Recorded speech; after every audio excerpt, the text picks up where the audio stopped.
Hola, ¿cómo están? Bienvenidos a este primer capítulo de La Ruta del Líder, producido por el Instituto de Liderazgo de la Universidad del Desarrollo.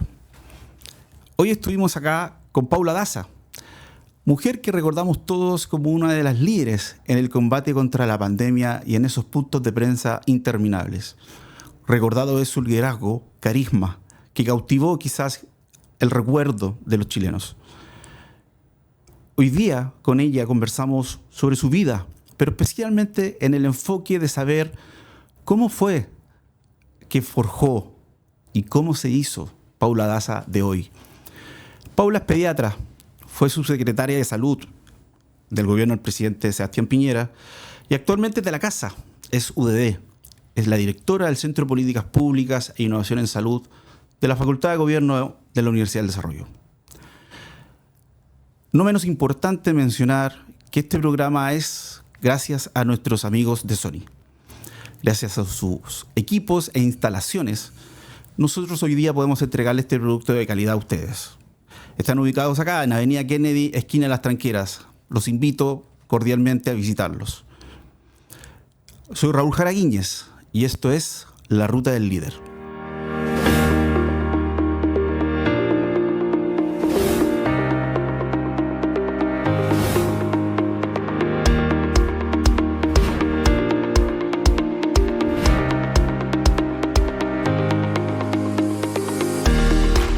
Hola Paula, ¿cómo estás? Hola Raúl, encantada de estar aquí contigo conversando. Muchas gracias, para nosotros es un hito muy importante. Estamos partiendo nuestro primer episodio de La Ruta del Líder y eres nuestra primera invitada. Un honor para mí. Y la primera pregunta que vamos a instaurar siempre en este podcast es: ¿cómo estás? ¿Cómo está Paula Daza hoy? Hoy día yo estoy muy bien, estoy con grandes desafíos, particularmente yo estoy en el Centro de Políticas Públicas en Salud en la Facultad de Gobierno, en la Universidad del Desarrollo, donde tenemos una misión de mejorar, de hacer propuestas concretas en políticas públicas de salud. Uh-huh. Así que ahí tenemos grandes desafíos, también hemos ido cumpliendo etapas en este centro. Ya llevamos 2 años y medio, ¿no es cierto? Que vamos a cumplir los 3 años, ya un centro más maduro, con un grupo entretenido, interesante y muy contenta en la universidad. Equipo. Tenemos un buen equipo de trabajo, ¿cierto? Gente con experiencia, gente más joven. Tenemos un buen comité que nos va de alguna manera dando los lineamientos. Compartimos y hacemos cosas interdisciplinarias con otras universidades. Bueno, y con ustedes hemos hecho cosas muy entretenidas durante los últimos años. Es verdad, hemos logrado compatibilizar un área social con lo que hace el centro, así que para nosotros ha sido enriquecedor. Estuvimos haciendo un poco investigación de quién es Paula Daza, de su vida, y quisiera preguntarte respecto sobre todo a tu inicio y la vida de tu padre, diplomático. ¿Cómo fue eso para ti? Perdón, entendiendo la vida diplomática de tu padre, entendiendo que son 5 años fuera, 2 en Chile, 5 afuera, 2 en Chile, cuesta demasiado quizá armar raíces, pero dentro de eso mi pregunta es ¿cómo el liderazgo de tu padre, la carrera de tu padre y tu familia impactó en ti, sobre todo en los primeros años de tu formación? A ver, efectivamente, mi papá fue un diplomático de carrera, entonces desde que yo nací vi a mi papá en el mundo diplomático. Me tocó estar en Argentina, en Uruguay estuvimos muchos años, después estuvimos en Venezuela, en Estados Unidos. Entonces me tocó, es verdad, partir para muchas partes. Pero yo te diría que a pesar de que vivíamos muchos años afuera, siempre yo llegué a vivir a Chile ya más estabilizada en la universidad, o sea, de grande. Pero a pesar de eso, ellos tenían siempre un objetivo familiar, que era que las vacaciones de verano las pasáramos en Chile, para crear raíces en Chile. Y ese vínculo con Chile lo crearon siempre. Nosotros veníamos a Petorca, que era mi abuelo tenía un campo en Petorca, entonces para nosotros Chile era Petorca en esa época. Y yo te diría que más allá de la vida, ¿cierto?, que tiene grandes fortalezas, estar afuera, efectivamente cuesta hacer raíces porque uno llega a vivir adulta, pero yo te diría que las cosas que aprendí, particularmente de él y de la vida afuera, es que te da varias fortalezas. Primero que nada, te da mucha resiliencia para poder adaptarte a mundos distintos, a países distintos, a culturas distintas, en las distintas etapas de la vida. Yo creo que te enseña a ser muy tolerante, porque uno tiene que compartir con personas de culturas distintas, que piensan distinto, y eso uno va aprendiendo a través de la vida, que la riqueza en las personas está en todas partes. Y entonces yo creo que el haber vivido fuera me dio mucha resiliencia para enfrentar momentos difíciles, adversos. Me dio también mucha tolerancia para poder entender mundos distintos, y por eso yo tengo muchas amistades de distintas partes. Y finalmente yo creo que a pesar de que no viví en Chile, de alguna manera me hizo mucho más fuerte la raíz con Chile, entendiendo que ese era mi origen. Y de donde yo pertenezco. O sea, finalmente siempre sentí que yo era chilena, y que a pesar de que viví mucho afuera, siempre afuera fui una extranjera. Así que creo que eso fue un poco lo que me dio el mundo diplomático y la familia.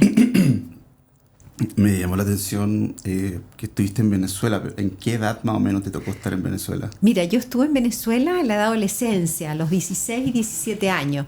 Estuve en una Venezuela muy distinta a la que era hoy día. Era Carlos Andrés Pérez el presidente en esa época, era un país pujante. De hecho, era un país mucho más rico y pujante que lo que era Chile en su momento. Yo te estoy hablando del año 76, 77, donde Chile estaba en una situación económica bastante más compleja. O sea, uno iba, las carreteras,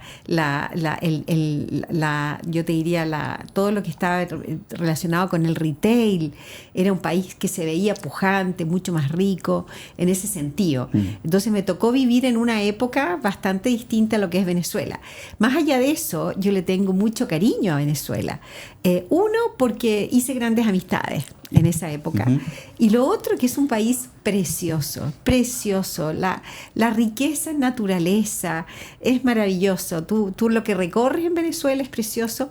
Y por otro lado, la cultura, ¿cierto? Esta cultura más tropical, la comida, la personalidad de los venezolanos. Y todavía conservo esas amistades. Hoy día, a través de las redes sociales, uno tiene mucho más facilidades de vincularse con ellos. ¿Tus amistades siguen allá?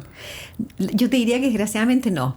Tengo solamente una amiga que va y viene de Venezuela, pero la mayoría de mis amistades han salido de Venezuela, y desgraciadamente la familia de todas mis amistades se han quebrantado. Algunos están en Estados Unidos, Colombia, en distintas partes, y las familias están totalmente disgregadas en el mundo. Yo creo que eso ha sido de los grandes dolores que ha tenido Venezuela.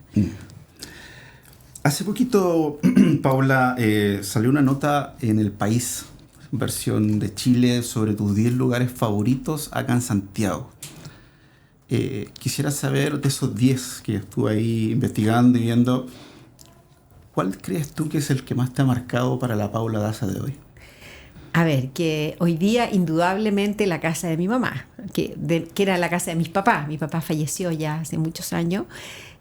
Obviamente el hogar, ¿cierto? A pesar que yo no viví con ellos en esa casa, porque cuando ellos llegaron a vivir a Chile yo ya era adulta, estaba casada, pero siempre el hogar, ¿no es cierto?, es el lugar de cobijo que uno siente, ¿cierto? El lugar donde uno llega. Mi mamá es una persona muy de casa, de hogareña. Uno llega y siempre te tiene una cosa, siempre te recibe con mucho cariño. Y yo creo que el hogar para todos, porque probablemente para mí es eso, es el lugar donde hay cariño y sin juicio. Es el lugar donde las personas no te juzgan, es el lugar donde uno en los momentos más difíciles, ¿cierto?, que uno ha vivido, ya sea emocionalmente, por pena o por desafíos que ha tenido que enfrentar, es el lugar donde uno se siente protegida. Todavía yo con mis hermanas, vamos todos los viernes. Ya hoy día no voy con mis hijos, porque mis hijos están grandes, voy con mi nieta a la casa de mi mamá, y es ahí donde ellos también, mis hijos también, ahora mi nieta, sienten un lugar de acogida, de cobijo, de cariño, y yo te diría que ese es el lugar que más me ha marcado en mis valores, en lo que soy hoy día, en esencia, es mi hogar. Yo tengo aquí anotado sobre este mismo reportaje que tú dices sobre el hogar de tu mamá. Abro comillas: es otro lugar que considero un refugio, donde todo vuelve a tener sentido. Finalmente es donde uno puede ser. Así es, lo que es la esencia. La verdad que uno lo que es de dónde viene, los valores, los principios, lo que lo mueve también, ¿no es cierto? Nace de ahí. Y yo creo que para mí personalmente, cuando yo llego a la casa hoy día, que es de mi mamá, pues mi mamá tiene 96 años, es el lugar donde yo como que puedo ser más auténtica en general. Entonces yo creo que ese es el lugar donde, que tú me dices en Santiago, donde que para mí me ha marcado, es la casa de mis papás. Pasando un poquito ya al ámbito más profesional y al mundo del liderazgo, también tomo este reportaje y me llamó mucho la atención algo. Mencionaste la Clínica Dávila como una parte importantísima en tu vida profesional, cerca de 20 años, por lo que recuerdo. Pero mencionaste una persona que das a entender que es clave en el reportaje, pero me gustaría ir un poquito más allá. Hablas de Antonio Vukušić, como alguien que te formó quizás laboralmente, y mi pregunta es, ¿qué dejó Antonio, el doctor Antonio, sobre todo en dos cosas? Su forma de ver las cosas, de liderar, y el trato con las personas. A ver, yo llegué a trabajar a la Clínica Dávila muy joven, había terminado mi beca, llegué como pediatra, como a atender pacientes, y a poco andar, cuando ya llevaba varios años, unos 10 años, el doctor Vukušić me llama y me dice que le gustaría que yo pasara a ser subdirectora de la clínica, directora de desarrollo y comunicaciones en la clínica. La verdad que a mí me llamó la atención porque yo era una pediatra más de todos los profesionales, y él me dice, ¿sabes qué? Yo te conocí a ti y tú me gustaste porque me causaste una muy buena primera impresión. Eso me dijo. Más allá de mi currículo, yo le empecé a contar lo que había hecho. Me dijo, no me cuentes, pero yo creo que tú eres ideal para acá. Y me llamó la atención porque eso fue una cosa que él instintivamente me invitó. Bueno, y ahí lo conocí y trabajamos más de 20 años juntos. Él llegaba muy temprano, él ya no está en la clínica, él llegaba muy temprano, probablemente a las 7 de la mañana. Yo también soy muy madrugadora. Entonces llegábamos juntos muy temprano, la oficina de él estaba muy cerquita, y yo de verdad disfrutaba conversaciones muy interesantes con él muy temprano, no solamente de la clínica, del punto de vista de salud, sino que de la vida en general. Y yo te diría que a mí me ha marcado en mi vida profesional y personal también, por varios aspectos. Uno, la Clínica Dávila es una clínica que la misión de la clínica cuando se creó en Recoleta era que las personas de menos recursos tuvieran acceso a un sistema de salud privado de alta calidad, tecnología profesional, a precios ajustados, ¿cierto? Y ese era el gran desafío, ¿no? Hoy día hay más clínicas, pero en ese minuto era un desafío bastante importante. Y para eso hubo que hacer cambios rotundos. Y a mí lo que más me impresionó él, primero su coraje. Su coraje para poder hacer transformaciones profundas en la forma de atender, de gestionar, donde tuvo muchos obstáculos y también hay que pasar muchas barreras. Había muchos obstáculos por los mismos profesionales de salud, muchas veces que les gustaba el statu quo, como quien dice. Y él tuvo la capacidad de entendiendo que tenía un objetivo, ¿cierto?, como centro de salud, de traspasar esos obstáculos y no solamente a través de, ¿no es cierto?, de su liderazgo, de su coraje, sino que a través de su fuerza de encantar. Él encantaba con su fuerza para decir, para allá tenemos que ir, este es un proyecto que tiene un propósito, y ese propósito tenemos que hacerlo ver, y él hizo ver. Yo te diría que su capacidad de escuchar, su liderazgo, su trato con el resto de las personas, a mí me cautivó y hasta el día de hoy yo siempre lo menciono a él porque la verdad que fue una persona que me marcó en las cosas. Y voy a explicar una anécdota muy cortita. Yo recuerdo una vez que me pidió que organizara una reunión.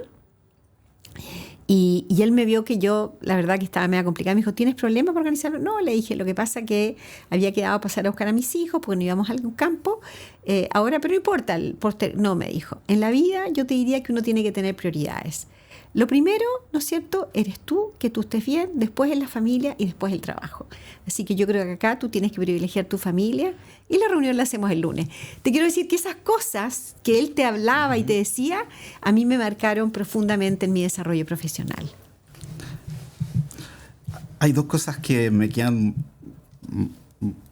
clavadas de lo que dice sobre el doctor Antonio, que es el trato con las personas, algo que hoy día es un desde, podríamos decir, para poder liderar un proyecto, un equipo, programas.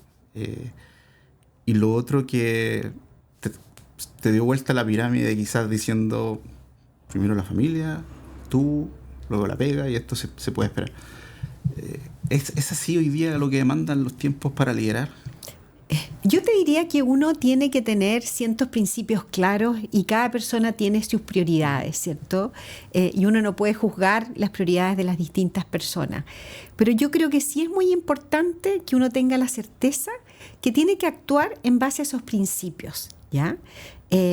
Cuando uno actúa en la vida o toma una decisión o decide algo, se puede equivocar y es válido equivocar. La vida está llena de errores y lo importante es hacer cosas y equivocarse y volver a pararse. Yo creo que lo más relevante es que uno actúe en base a esos principios y a esa conciencia. Yo actúo en base a mi conciencia y en base a eso voy caminando y me puedo equivocar, efectivamente, y vuelvo para atrás. Pero yo creo que hay varias cosas que son importantes. Para mí la familia siempre ha sido una prioridad. No sé si mis hijos a veces encuentran que los he dejado un poco de lado porque siempre he trabajado mucho, pero siempre he tratado de, ¿no es cierto?, de que ellos estén en primer lugar, mi marido, mi familia. Y bueno, obviamente a veces la vida te toma, ¿no es cierto?, los desafíos de la vida te toman el tiempo y uno a veces privilegia la urgencia en vez de las cosas importantes. Yo creo que siempre es importante parar, cuestionarse cómo uno está actuando, pero yo creo que cada uno tiene que actuar y ser consciente cuáles son los principios, qué me mueve y actuar en función de eso. Quiero ir un poquito después a eso, pero quería volver a esta parte formadora y quería hacerte una pregunta que algo he escuchado, pero quizás no tan profundo, y es ¿cómo fue? ¿Qué recuerdas? ¿Y qué enseñanzas te dejó trabajar con el expresidente Sebastián Piñera? Wow, mira, a ver, yo llegué a trabajar con él un poco con temor, te diría, porque varios me habían dicho, oye, es terrible, las reuniones con él, te cuestiona. Sabe todo.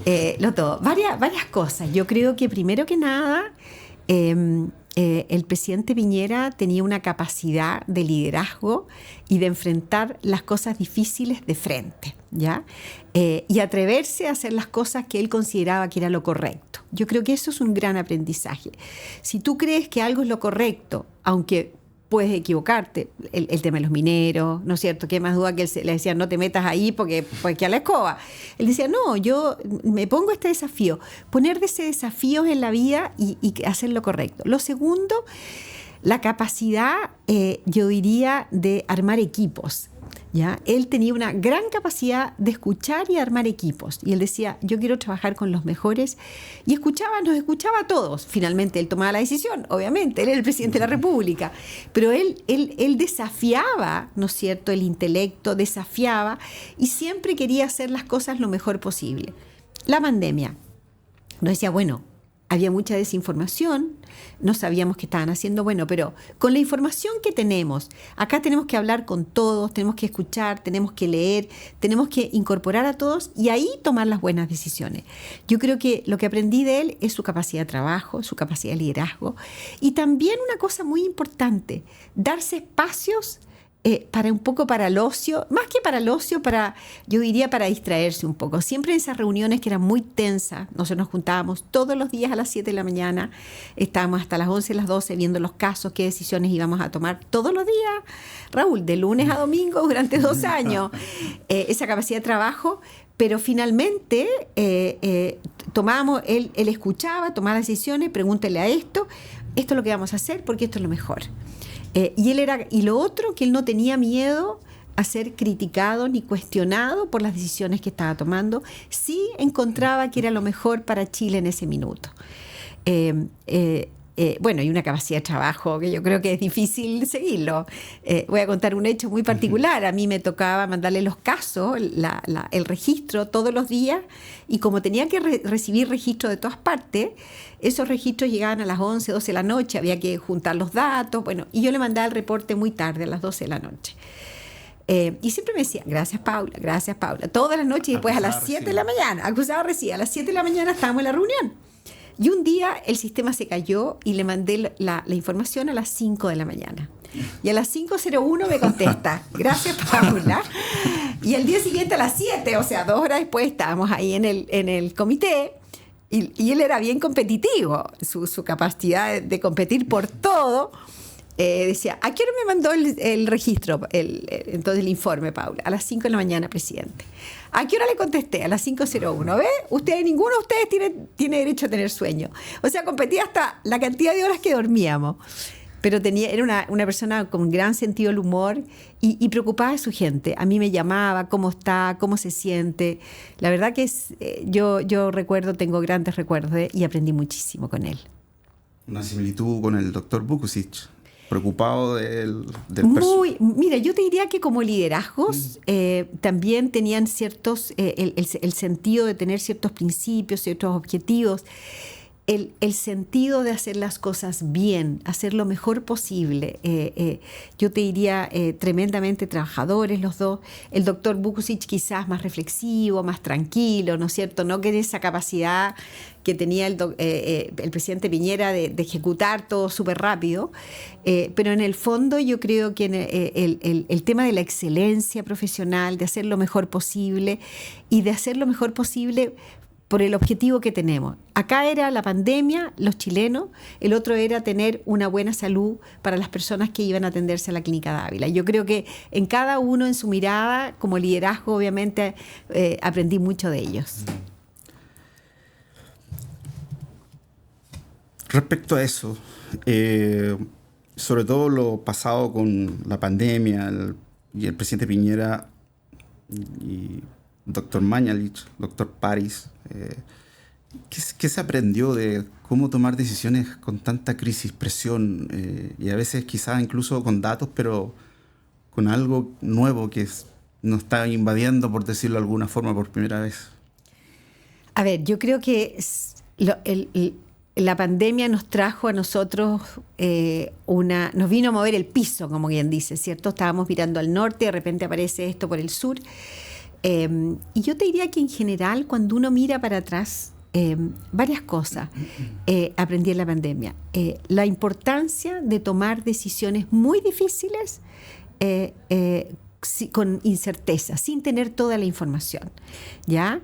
Y en ese sentido uno tiene que buscar la mejor información posible, la evidencia, consultar, buscar, armar equipo.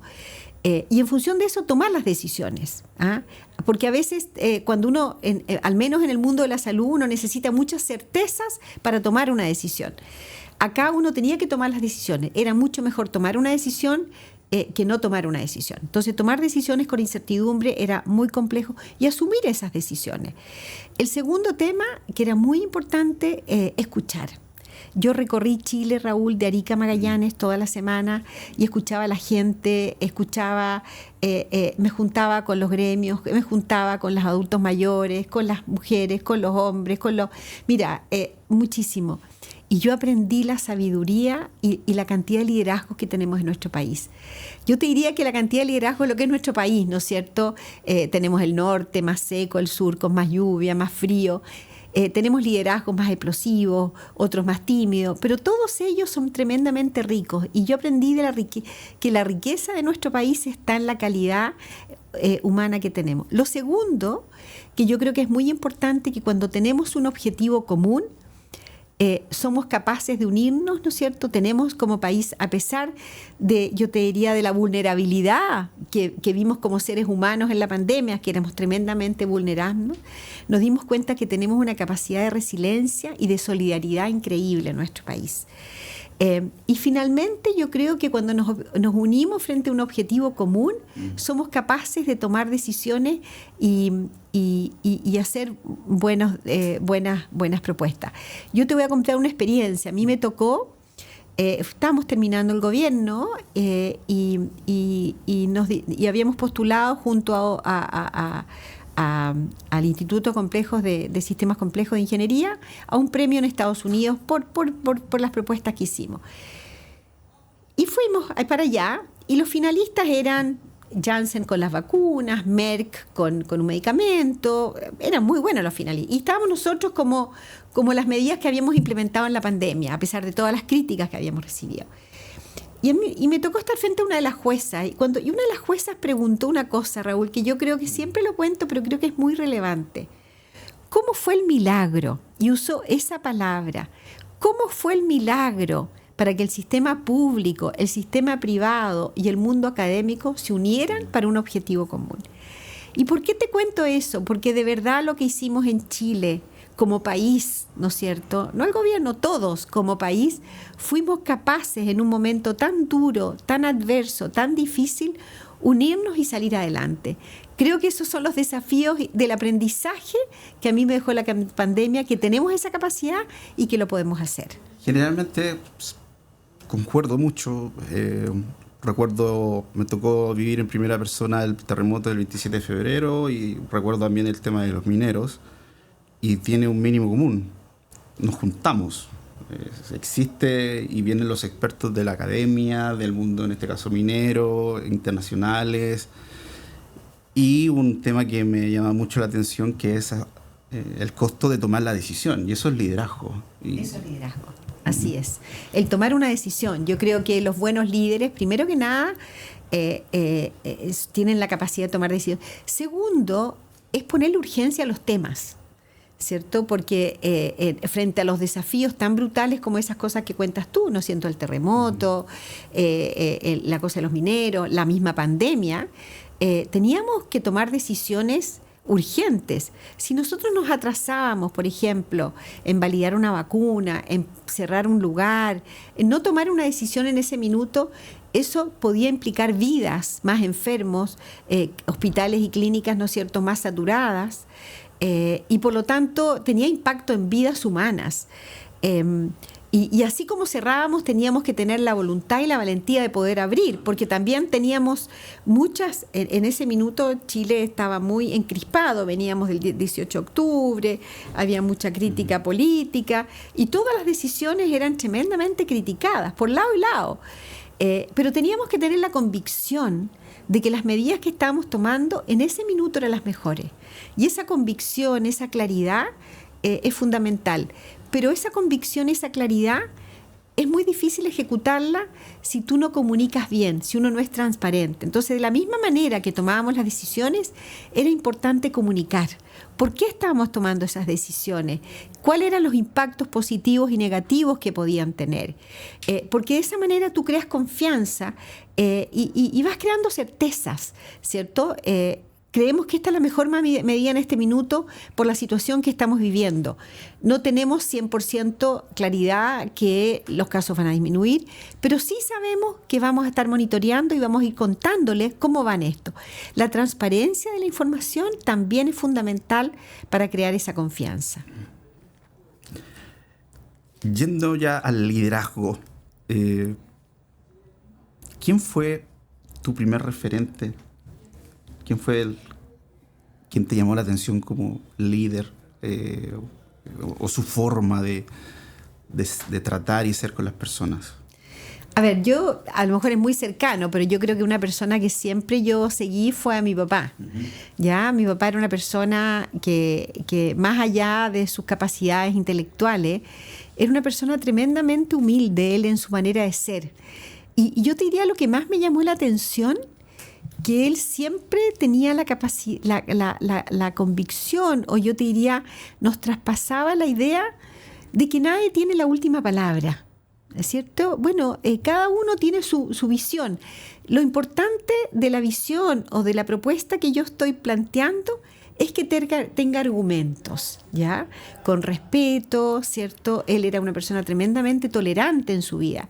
Él no era una persona católica, pero una persona tremendamente respetuoso de las distintas religiones, pero siempre con argumentos. Creo que esa visión de tolerancia, de mirar al otro como un igual, de poder entender que las personas son distintas y que tienen miradas distintas, yo creo que a mí me enseñó una forma de ver la vida distinta. Y eso se lo habrá entregado quizás su carrera y encontrarse con tanta gente y culturas diversas? Probablemente su personalidad, su carrera, la vida, uno se va formando a través de la vida, ¿cierto? Era una persona con mucho sentido común y mucho. Yo me acuerdo una hermana mía que en un minuto no quería entrar a la universidad porque se quería ir a viajar. Le dijo, a ver, ¿por qué te quieres ir a viajar? ¿Es porque te gusta viajar o porque tienes el temor de enfrentar la universidad y una cosa distinta? Él quería entender un poco eso, a pesar que la trataba de impulsar a que entrara a la universidad. Y en ese minuto le buscaba a la otra, bueno, tratemos de que busques. Siempre trataba de llevar por la manera que él pensaba, pero lo hacía muy bien finalmente. También, hablando sobre tu forma de liderar, Jackie, y con la experiencia que estamos hablando, ¿qué valores no estás dispuesta a transar a la hora de liderar un equipo, un proyecto? A ver, lo primero que nada, yo creo que uno tiene ciertos principios, ¿cierto? Y para mí hay ciertos principios en el trabajo que es muy importante, que es el respeto, ¿ya? A lo mejor, pero el respeto en el trato, el respeto en la forma de comunicarse. Para mí es muy importante la transparencia para decir las cosas. Me duele cuando hay, ¿no es cierto?, de alguna manera enfrentamientos dentro del grupo, pero siempre trato de hablar las cosas directo. Para mí es importante que las cosas se digan de frente. Para mí es muy importante que todos nos respetemos entre todos. Yo trabajo generalmente, la mayoría de la gente que trabaja conmigo generalmente es mucho más inteligente que yo y sabe más que yo, de verdad. A mí me encanta, hay gente joven, gente mayor, pero en general yo te diría que poder encontrar un grupo que tengamos un propósito común para seguir adelante, ¿cierto? Y las personas puedan desarrollarse y crecer y volar, ¿no es cierto? Tener alas para salir adelante. A mí me encantan las personas que tienen alas para salir solos y de alguna manera te discuten, pero me gusta que sea de frente, con respeto y que sepan trabajar en equipo, porque la verdad que nadie puede trabajar solo. El trabajo en el grupo, en equipo, es muy importante. Me quedó una frase que dijiste que se la he escuchado a Steve Jobs en algunas charlas. ¿Hay que tenerle miedo a trabajar con gente más inteligente que uno? Pero para nada, todo lo contrario, es mucho más interesante y atractivo. O sea, y a mí me encanta que la gente que trabaja conmigo tenga sus desarrollos propios y que vuele. Me encanta, porque creo que habla muy bien del liderazgo, ¿cierto? ¿Qué es lo que uno pretende cuando lidera un grupo? Que si uno no está, ese grupo pueda seguir volando con sus propias alas. Creo que cuando eso ocurra, uno dice, el proyecto está lo suficientemente maduro para seguir adelante. Yo creo que eso es lo que uno aspira cuando al principio cuesta, ¿cierto? Pero después cuando eso ya crece, creo que es maravilloso. Yo siempre le digo a los estudiantes, las personas pasan, las instituciones quedan. Y uno tiene que trabajar con tal de que cuando uno no esté, las cosas sigan funcionando. Así, eso habla de un buen liderazgo.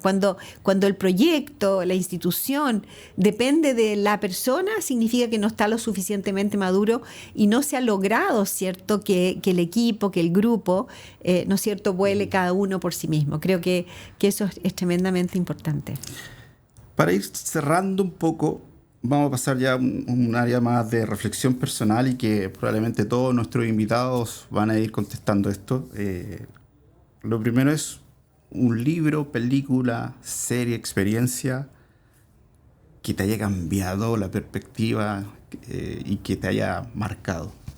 A ver, yo soy muy hincha, yo estuve en un colegio inglés y siempre leí mucho la historia de Inglaterra, y uno de los temas que a mí me ha marcado y que o que me ha sido muy importante es el tema de la Segunda Guerra Mundial y lo que pasó en Inglaterra, y particularmente con el liderazgo de Churchill. Ajá. Yo soy una gran admiradora de Churchill. Hay una película, hay un libro, primero leí el libro, pero ahora me di cuenta que estaba en película, así que la pueden ver, que se llama Los días más oscuros. Muestra cómo, además que lo muestra con su fortaleza y con sus debilidades, ¿no es cierto? Este caballero ya mayor, viejo, ¿no es cierto?, medio mal genio, ¿no es cierto?, bueno para tomar. No lo muestran el galán, no lo muestran el galán, lo muestran un poco como es. cómo en los momentos más difíciles, ¿no es cierto?, él creía en algo y creía que tenía que pelear hasta el final. Él defendió sus principios, su idea, lo que él creía que era lo correcto para hasta el final, a pesar de todas las adversidades que tuvo. ¿Cómo se llama? Que el libro se llama Los días más oscuros, porque él había tenido tremendas derrotas, Galípoli, ¿no es cierto?, donde hubo más de 25.000 muertos. Era un hombre que había tenido fracasos en su vida. Y se lo sacaron en cara. Y él logra, ¿no es cierto?, con esa mirada de lo que era importante en ese minuto, que era pelear, y estaba dispuesto, ¿cierto?, a pelear hasta el final por no rendirse ante los alemanes. De hecho, el discurso clásico de él, ¿qué les vengo a prometer? Sangre, sudor y lágrimas. O sea, no le ofrecía ninguna cosa bonita. Sangre, sudor y lágrimas. Y vamos a pelear en el aire, en la tierra, en el mar, en las colinas. Vamos a pelear. Eso es lo que les ofrezco. Esa fuerza, ¿no es cierto? Ese coraje, esa valentía, a mí me impresiona, y me impresionan los líderes un poco, que muchas veces podría haber sido un fracaso, pero finalmente él dijo: yo peleé por lo correcto. Creo que ese libro, a mí me encantó el libro, después vi la película, siempre más entretenido el libro porque es más descriptivo, pero la gente que no le gusta leer puede ver el documental, la película, que es muy, muy interesante. El otro día estuve, no voy a dar el nombre, pero con alguien que estaba asesorando al presidente Piñera con el tema de los 33 mineros, y le decía: presidente, no se comprometa, porque ¿qué seguridad tenemos de...? Yo voy y lo vamos a sacar. Es una valentía de un líder. Pero sabiendo que... Que podría haber sido un fracaso. Pero tuvo la valentía, es verdad. Esto es muy al hueso. ¿Cuáles son para ti las 3 claves o conceptos que debe tener un líder? A ver, wow. Yo creo que, lo primero, yo creo que un líder, primero que nada, tiene que ser auténtico, ¿ya? La autenticidad es muy, muy importante. Aquí yo te cuento que a mí, por ejemplo, cuando yo estaba en la pandemia, me decían: tienes que ser más dura, más agresiva, tienes que producir miedo, no puedes ser empática. Y yo decía: yo estoy dispuesta a trabajar 24/7, pero no estoy dispuesta a ser lo que no soy. Entonces yo creo que el liderazgo tiene que ser auténtico. La autenticidad es muy importante. Churchill era una persona auténtica, Piñera era una persona auténtica, Evelyn Matei es muy auténtica. Y cada uno de ellos tiene su manera de ser, su personalidad, pero creo que la autenticidad es muy importante en el liderazgo. Y todos los liderazgos son valiosos. Lo segundo, yo creo que es fundamental saber trabajar en equipo. El líder que no sabe trabajar en equipo, que cree que las cosas se pueden hacer solo, no es un buen líder, porque nada se puede hacer solo. Y el tercer elemento, si tuviera que decir, yo creo que es saber escuchar. Los buenos líderes saben escuchar, ¿cierto? No tienen la verdad absoluta. El saber escuchar, cuando tú tienes una opinión y viene otra persona y te argumenta y tú dices: tiene razón, yo creo que eso te habla de un buen liderazgo, ¿cierto? Porque te permite, ¿no es cierto?, ir desarrollando el proyecto que tú sea, de país, de cultura, de investigación, de lo que sea, de una manera mucho más efectiva. Si tú me dijeras 3 cosas, yo creo que eso: ser auténtico, el tema de trabajar en equipo, y lo otro que es muy importante es saber escuchar. Concuerdo. Y lo último, es mucho más reflexivo y personal. ¿Qué te gustaría o qué piensas que podrían contestar tus hijos en 20 años más cuando le pregunten por Paula Daza? Wow. Bueno, que hice lo mejor posible para ser una buena mamá. Eso. Con eso. Perfecto. Agradecerte. Siento que nuestro fin con esta entrevista era tratar de ir y encontrar a la mujer detrás de las cámaras de estos puntos de prensa interminables de la pandemia, saber cómo llegaste a ser, y esa empatía que creo que se transmitió a la mayoría de los chilenos. Y Para nosotros es un honor partir este primer episodio del podcast con una figura como tú, Paula. Así que muchas gracias, de verdad. Te lo agradecemos de corazón. Y a todos nuestros futuros suscriptores que ojalá nos empiecen a seguir en nuestras redes sociales del Instituto de Liderazgo de la Universidad del Desarrollo, y por qué no también al CIPS, que también tiene su red, y vamos a estar compartiendo cosas en conjunto. Así que lo esperamos para un próximo episodio. Muchas gracias.